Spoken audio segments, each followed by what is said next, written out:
예, 안녕하세요. 자, 오늘은 3번을 해설하겠습니다. 자, 부작위에 관한 설명, 적절하지 않은 걸 고르라 그랬거든요. 정답은 3번인데, 일단 3번이라고 여기다가 표시해 두시고요. 자, 그러면 동그라미 1번서부터 하나하나 읽어보겠습니다. 자, 행위자가 구호 의무를 이행함으로써 사망의 결과를 쉽게 방지할 수 있음에도 그에 이르는 사태의 핵심적 경과를 그대로 방관하여 사망의 결과를 초래했답니다. 자, 이 경우에 자기 의무를 이행하였다면 결과가 발생하지 않았을 것이라는 관계, 자, 이것이 인정되어야 부작위와 사망 결과 사이에 인과관계가 있다. 쉽게 얘기하자면 원인과 결과의 끈앞을, 그죠? 끈이라고 말해야 되겠죠, 인과관계는. 그죠? 맞는 얘기겠죠? 그죠? 자, 그래서 여기 등장하는 단어의 뜻을 좀 말씀을 좀 드려보는데, 여기서 행위자라는 건 뭐냐면 그냥 쉽게 이해해서 여러분들은 그냥 범죄자다 이렇게 보시면 돼요. 근데 왜 형법에서는 범죄자가 이렇게 하지 않고 행위자가 이런 말을 쓰냐면은, 우리 형법을 공부할 때 앞에서 어떻게 공부했어? 구속요건에 해당하고 위법하고 책임까지 모두 갖추었을 때 범죄라 그런단 말이야. 이 세 가지를 다 갖추었을 때 그 사람을 범죄자라고 부르는데, 아직 구속요건에 해당하고 위법하고 책임을 다 갖추었는지 여부는 확인되지 않았기 때문에 그냥 행위자다, 어떠한 행위를 한 사람을 그냥 행위자다 이렇게 부르는 거거든요. 그리고 여기 보시면은 자귀 의무 이렇게 나왔는데, 자귀라는 말과 부작위라는 말에 대해서 또 설명을 좀 드려보겠습니다. 그러면 화면을 옮겨갖고 설명을 좀 드려볼게.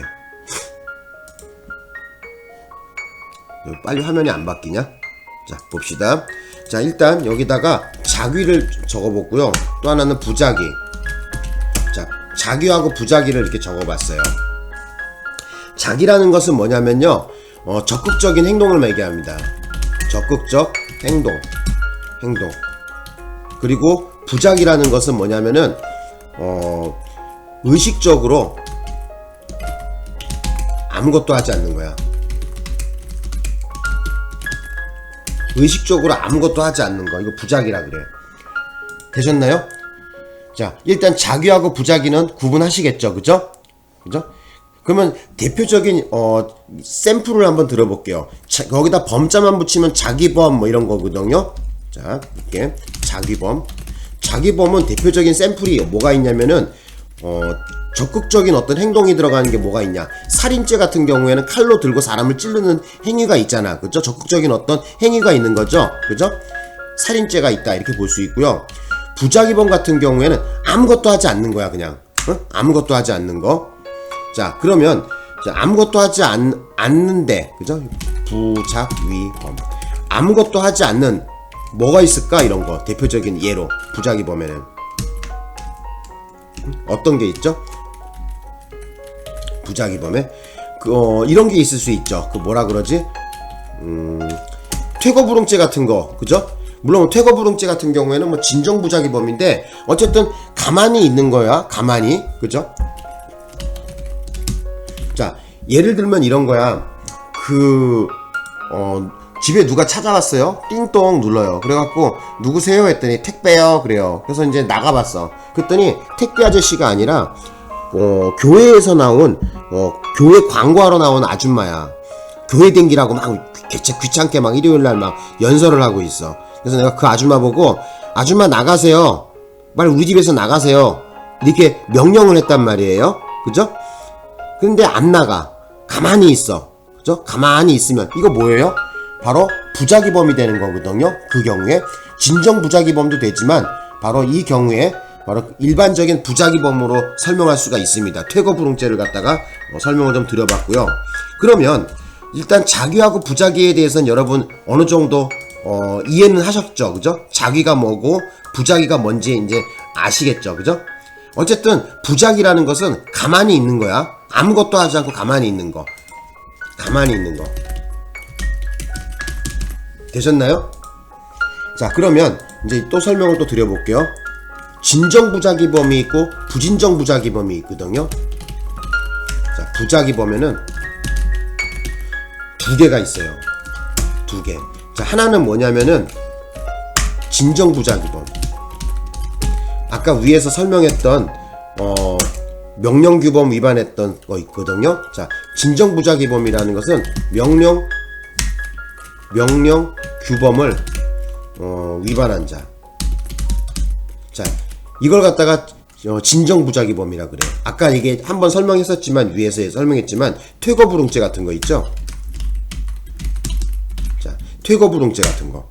그죠? 우리 집에서 나가시오! 했는데 안 나가는 거 있잖아. 그죠? 이런 걸 진정부작위범이라 그래요.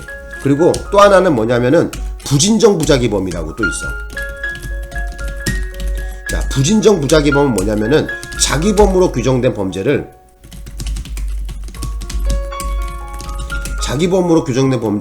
뭐로 저지르는 거야? 부작위로 저지르는 거야. 자, 대표적으로 예를 들면 어떤 게 있냐면은, 자기범으로 규정된 범죄 우리 뭐가 있을까? 우리 살인죄 같은 경우 자기범으로 규정됐죠, 그죠?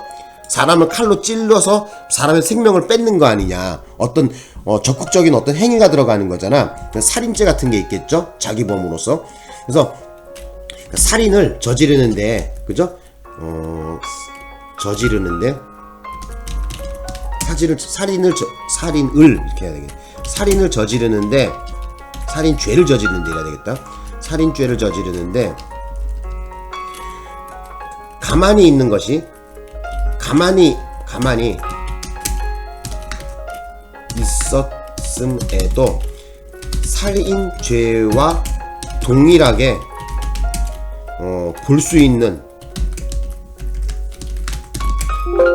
살인죄 동일하게 볼 수 있는 가만히 있는 행위. 이런 게 대표적으로 어떤 게 있을까? 대표적인 예를 한번 얘기해 봅시다. 어떤 게 있지? 자, 아들이 물에 빠졌어요. 강물에 빠졌어요. 아들이 강물에 빠졌는데 쉽게 구할 수 있음에도, 자, 아버지가 구하지 않고 있어요. 구하지 않고 가만히 있는 거야. 자, 이 경우에 사례를 갖다가 이렇게 저는 좀 들어보려고 하는데, 자, 이 아버지라는 사람은 어떤 사람이야? 이 아버지라는 사람은 아들에 대해서 보증인적 지위가 있는 사람이죠, 그죠? 아버지라면 당연히 아들을 구해야 되는 보증인적 지위가 있단 말이에요, 그죠? 예, 보호의 의무가 있고. 그런데 아버지 저 죽어요, 살려주세요, 물에 빠졌어요 했는데 쉽게 구할 수 있음에도 가만히 있었단 말이야. 그러면 이 아버지가 지니는 죄책은 뭐냐면은, 그죠? 아버지는 어떻게 생각하고 있었냐면은, 그래, 내 아들이지만 저 새끼 맨날 말썽 피우고 꼴드배기 싫은 놈이다, 빨리 죽었으면 좋겠다 하고 그냥 가만히 죽도록 내버려 두는 거야. 마치 아버지가 살인죄를 저지르는 거와 동등하게 보는 거야. 동일하게 보는 거야. 이걸 갖다가 뭐라 그런다? 부진정 부작위범이라 그래요. 되셨나요? 어렵게 설명했나 내가? 다시 한번 설명드려 볼게요. 자, 처음서부터 다시 설명해보자. 자, 일단 자귀라는 것은 뭐냐면은 적극적인 어떤 행동이 있어, 그죠? 우리 살인죄를 저지르려면 어떻게 돼? 칼을 들고 아니면 뭐 권총을 들고 적극적으로 가까이 가갖고 뭐 칼을 뭐 손을 휘두르던가 아니면 뭐 야구밥 따러 뭐 때리던가 뭐 해갖고 사람을 목숨을 뺏는 거 아닙니까? 그죠? 그런 걸 갖다가 바로 뭐라고, 적극적 어떤 행동을 통해서 범죄를 실현하는 걸 갖다가 자기범이라 그래요. 그런데 부자기범이라는 건 뭐냐면은 의식적으로 아무것도 하지 않는 거야. 가만히 있어. 그런데도 어떻게 돼요? 이거를 갖다가 부자기범이다 이렇게 얘기하는 건데, 어떤 경우가 있냐면은 대표적 샘플로서 이건 퇴거불응죄 같은 경우를 볼 수 있는데, 퇴거불응죄는 진정부자기범이 되면서도 또 일반 통상 부자기범으로 설명할 때 많이 사용하고 있거든요. 예를 들면 어떤 게 있냐면은 배를 뚱띵똥 눌렀어요, 자기 집에. 그래갖고 이제 나갔어. 누구세요? 그랬더니 택배요 이래요. 그래서 이제 문을 열어줬더니 택배 아저씨가 아니라 교회에서 교회 광고하러 온 아줌마야. 교회 댕기라고 막 강요하고 있어. 막 시끄럽게 떠들고 있단 말이야. 그래서 어떻게 했냐면은, 아줌마 빨리 나가세요, 저 교회 댕겨요 하고 그냥 나가세요 이렇게 얘기했는데, 그 아줌마가 안 나가고 계속 거기 문간에 서 있는 거야, 현관에. 자, 이렇게 되면은 어떻게 되는 거예요? 퇴거를 하지 않고 가만히 있는 거죠. 가만히 있지만 지금 어떤 범죄를 저지른 거야? 나가지 않음으로써 그 집안의 평온을 지금 깨고 있는 거죠. 퇴거 불응죄가 되는 겁니다. 이 경우에. 되셨나요? 자, 그 다음에 이 부작위범이라는 것은 크게 또 두 가지로 또 쪼갤 수가 있는데, 어떻게 쪼개지냐면 진정 부작위범이라는 거와 부진정 부작위범이라는 것으로 두 개로 또 쪼개볼 수가 있어요. 자, 그래서 하나는 뭐냐면은 여기 보시면 진정 부작위범. 자, 이 색깔 한번 바꿔볼게. 진정 부작위범이 있고 또 하나는 부진정 부작위범이 있어. 되셨나? 그래서 진정 부작위범은 뭐냐면은 아까 위에서 설명했지만은 명령규범을 위반한 자. 대표적인 샘플 케이스가 퇴거불응죄입니다. 퇴거불응죄. 그죠? 그래서 나가라고 했는데 안 나가는 경우. 그죠? 이거 퇴거불응죄죠. 그래서 근데 나가시오 이렇게 명령을 했는데 거기에 따르지 않으면은 뭐야? 이게 바로 진정 부작위범이 되는 거예요. 자, 부진정 부작위범은 뭐냐면은 여기다 볼게요. 부진정 부작위범은 자기범으로 규정된 범죄를 부작위로 저지르는 거야. 예를 들면 어떤 것이 있냐면은 살인죄를 저지르는데 가만히 있었음에도 살인죄와 동일하게 볼 수 있는 가만히 있는 그 행위. 대표적인 샘플을 예를 들어보자면은 아들이 강물에 빠졌는데 쉽게 구할 수 있음에도 아버지가 아이 저 새끼 꼴배기 싫은 새끼야. 맨날 일 저지르고 공부도 더럽게 못해. 내 아들이지만 죽었으면 좋겠어. 하고 그냥 가만히 내버려두면 아들이 물에 빠져 죽겠죠. 마치 아버지가 가만히 있음으로써 구하지 않고 가만히 있음으로써 살인과 동일한 어떤 효과를 누리는 거죠. 그죠? 그래서 자기범으로 규정된 살인죄, 자기범으로 규정된 범죄를 가만히 있음으로써 저지르는 거. 그죠? 가만히 있음으로써 살인죄를 저지른 거나 동일하잖아, 이 아버지가. 그죠? 그래서 이런 경우를 뭐라 그러냐면 부진정 부작위범이라 그래요. 그래서 여러분들은 머릿속에 부작위범은 크게 진정 부작위범과 부진정 부작위범으로 나눈다는 거를 좀 알아두셨으면 합니다. 되셨나요? 자, 그러면 이런 지식을 가지고 또 문제를 한번 또 보겠습니다. 자, 그러면 동그라미 2번으로 한번 가보자고. 자, 자기를 내용으로 하는 범죄를 부작위에 의하여 범하는 부진정 부작위범이 성립하기 위해서는, 그죠? 아까 제가 설명한 거 나왔죠? 그죠? 자기 범죄를 어떻게 부작위로 저지르는 거야. 이걸 뭐라 그런다고? 부진정 부작위범이라 그래요. 자, 부진정 부작위범이 성립하기 위해서는 부작위를 실행 행위로서 자기와 동일시할 수 있어야 한다. 그러니까 그 동일시한다는 거는 뭐야? 살인죄라는 것은 자귀행위란 말이야. 근데 그 살인죄하고 동일하게 볼 수 있는, 여기 나와 있죠? 그죠? 제가 설명드렸잖아요. 그죠? 자, 쉽게 구할 수 있음에도, 그죠? 쉽게 구할 수 있음에도 아버지가 가만히 있음으로써, 그죠? 마치 살인죄를 저지른 거와 동등한 효과를 노리는 거. 이걸 갖다가 동가치성이라 그러거든요. 그래서 이걸 어떻게 보냐면 살인이라는 이 행위와 바로 가만히 있어서 마치 살인과 동일한 효과를 가지는 거. 자, 이걸 갖다가 우리 형법 용어로는 뭐냐면 바로 자기와 부작위의 동가치성이라 그래요.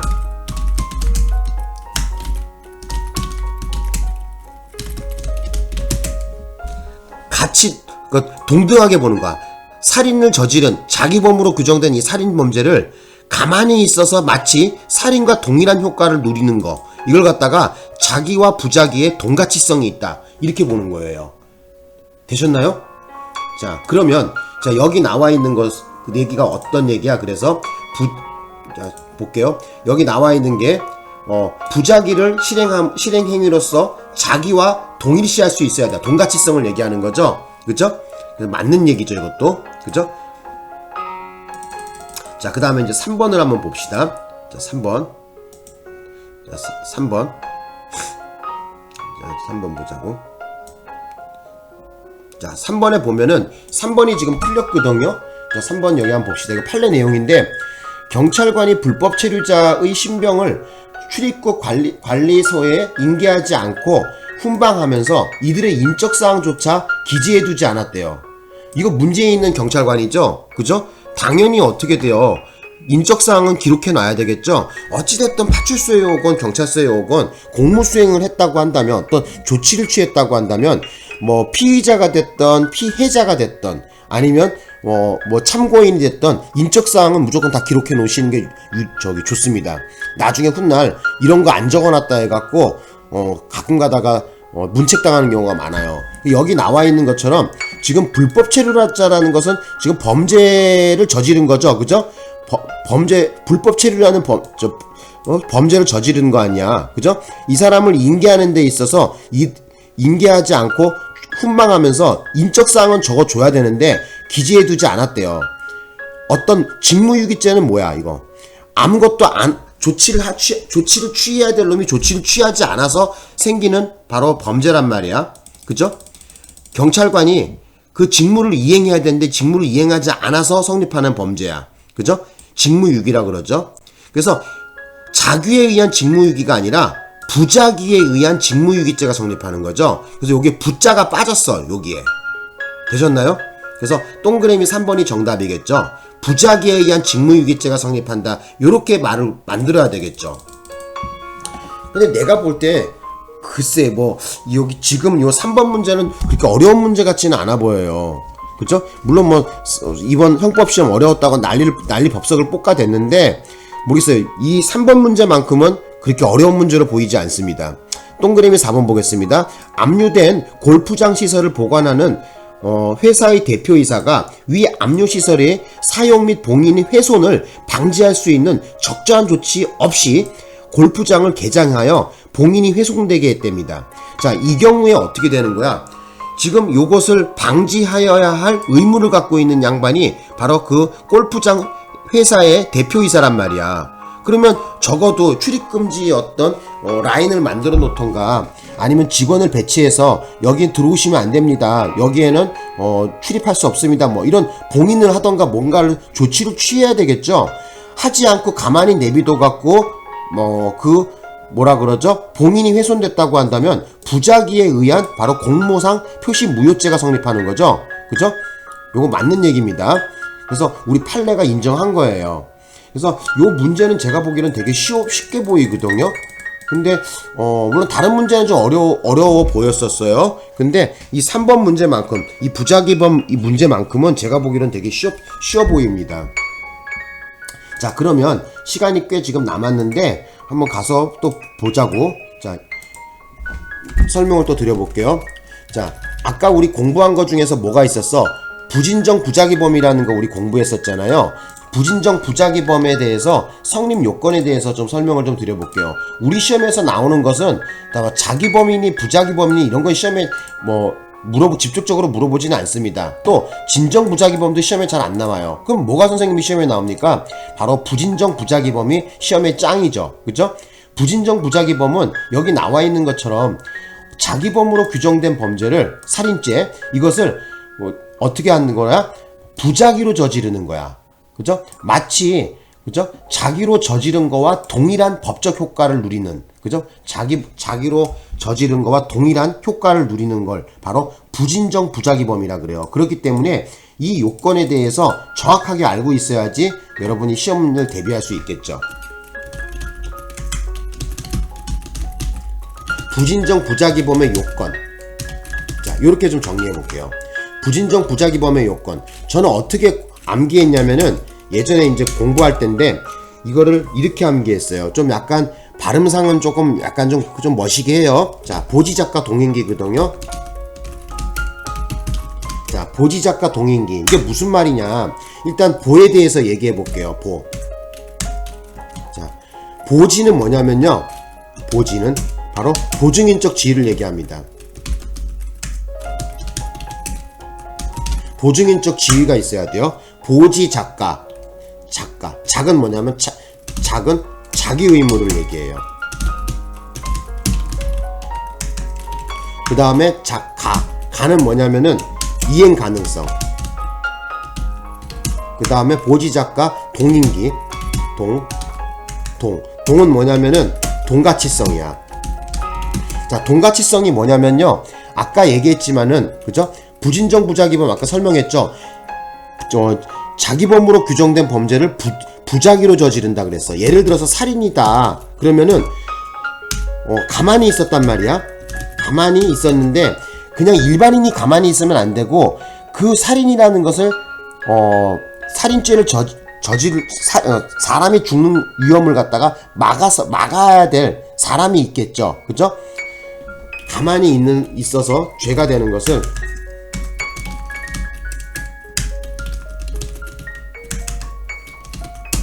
가만히 있어서 죄가 되는 거. 자, 그 행위하고 요 행위와 그죠? 요 살인이라는 것이 동등하게 법적 효과를 갖고 있어야 된다는 거야. 이거를 동가치성이라 그래요. 되셨나요? 그리고 동인기죠. 인은 뭐냐면은 인과관계야. 아까 위에 공부했었죠? 인과관계. 그죠?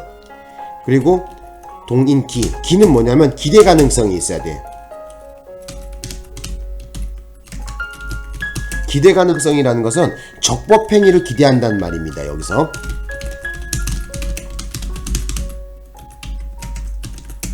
적법 행위를 기대한다는 말이야. 기대 가능성은.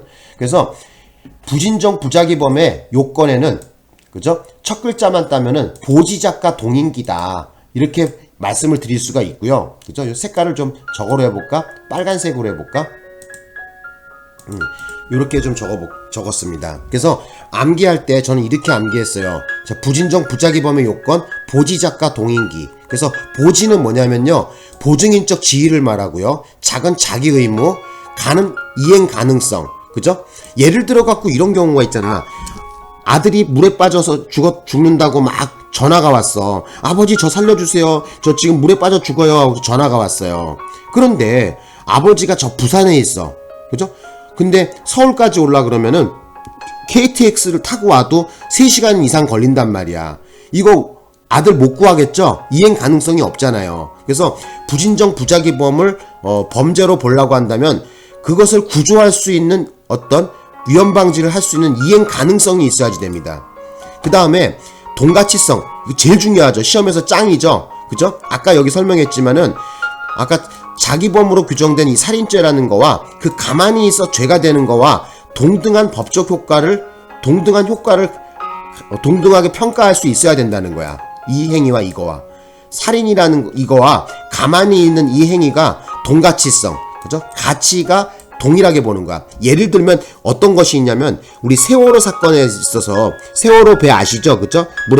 배가 물에 가라앉았잖아요. 수학여행단 배가. 그때 선장이 어떻게 했어요? 학생들을 빨리 구해야 되는데 구하지 않고 자기 혼자만 그냥 탈출해서 나왔죠. 자, 이 경우에 그 선장이 왜 욕먹었죠? 그 학생들을 구조해야 될, 물에 빠져 죽을 그 수학여행단의 학생들을 구조해야 될 의무가 있는 자가 그 의무를 이행하지 아니하고 자기 혼자만 도망쳤단 말이에요. 그렇기 때문에 그 혼자 도망친 그 행위가 마치 뭐와 동일한 거야? 살인을 저지른 거와 동일한 효과를 누렸던 거 아니야. 그래서 그러한 걸 뭐라 그러냐면 동가치성이라 그래요. 의무를 이행하지 않는 가만히 있는 그 행위가 그죠? 마치 살인을 저지른 거와 동일하게 평가할 수 있는 거를 동가치성이라 그래요. 되셨죠? 자, 그 다음에 또 보자고. 그 다음에 인과관계는 뭐 여러분 말 안 해도 알겠죠? 자, 기대 가능성, 이것도 중요하죠? 기대 가능성이 있어야 되겠죠? 뭘 기대한다는 얘기야? 이 경우에 적법행위를 기대한다는 말이거든요. 적법행위를. 그죠? 그래서 뭐 이런 경우가 있어요. 다 저기 하는데 예를 들어서 딸내미가 물에 빠졌어요. 바닷물에 빠져서 막 죽을라 그랬는데 갑자기 깡패 같은 놈들이 나타나갖고 딸내미를 물에서 건져 놓으면은 너 죽여버려 하면서 권총을 대고 그 사람 머리통에 딱 대고 있어요. 그러면 딸내미 구할 수 있어? 못 구해? 못 구하겠죠? 그죠? 자기의 생명을 어떻게 돼요? 물론 뭐 그렇지 않은 아버지도 있겠지만 자기의 머리에다가 총을 겨누면서 딸내미 구하면 죽여버리겠어. 이런 경우에 어떻게 돼? 그죠? 적법행위를 기대하기가 어렵죠? 딸내미를 구하기가 어렵죠? 그런 경우에. 그죠? 당장에 지금 자기의 목숨이 지금 왔다 갔다 하니까 다른 방도를 취하겠죠. 그죠? 그래서 어쨌든 기대 가능성이 있어야 됩니다. 그죠? 이렇게 돼. 기대 가능성이 있어야지 돼. 나는 그래서 요거를 어떻게 암기했냐면 옛날에 보지작가 동인기다 요렇게 공부했어요. 자, 다시 한번 설명할게요. 자, 봅시다.